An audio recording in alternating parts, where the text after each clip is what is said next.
Channel of Vadodara. Mangrol તાલુકાના ડુંગરી ગામ પાસેથી દારૂ ભરેલી કાર સાથે પોલીસે 3 ઇસમોને ₹4 લાખ ઉપરાંતના મુદ્દામાલ સાથે ઝડપી પાડી તેમના વિરુદ્ધ કાયદેસરની કાર્યવાહી હાથ ધરી છે।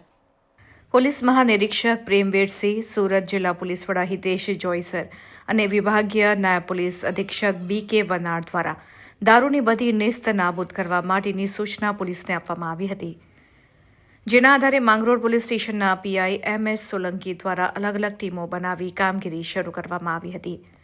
આ દરમિયાન પેટ્રોલિંગમાં નીકળેલી પોલીસ ટીમના પોલીસ કોન્સ્ટેબલ સુહાગભાઈ શ્રીપતભાઈ ને બાતમી મળી હતી કે માંગરોળ તાલુકાના ખરેડા રતોલા ગામ થઈ ડુંગરી ગામ નજીકથી એક સફેદ કલરની દારૂ ભરેલી I-20 હુન્ડાઈ કારમાં દારૂ ભરીને કેટલાક ઈસમો તડકેશ્વર તરફ જનાર છે, જેના આધારે સ્થળ ઉપર પોલીસે વોચ ગોઠવી હતી। આ દરમિયાન GJ505RA2272 નંબરવાળી કાર આવતા જ પોલીસે તેને અટકાવી તપાસ કરતા કારમાંથી ₹54,400નો દારૂ મળી આવ્યો હતો, તેમજ વાહન સહિત અન્ય મુદ્દામાલ મળી ₹4,69,900નો પોલીસે કબજો લીધો હતો।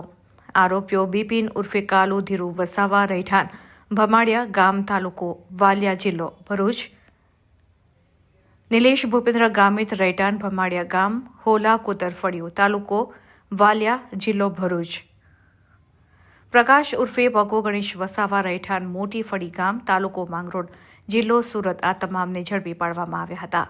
જ્યારે આ ગુનામાં સંડોવાયેલ મુકેશ બાલુ વસાવા રહેઠાણ જામણિયા ગામ તાલુકો વાલિયા જિલ્લો ભરૂચને વોન્ટેડ જાહેર કરવામાં આવ્યો હતો।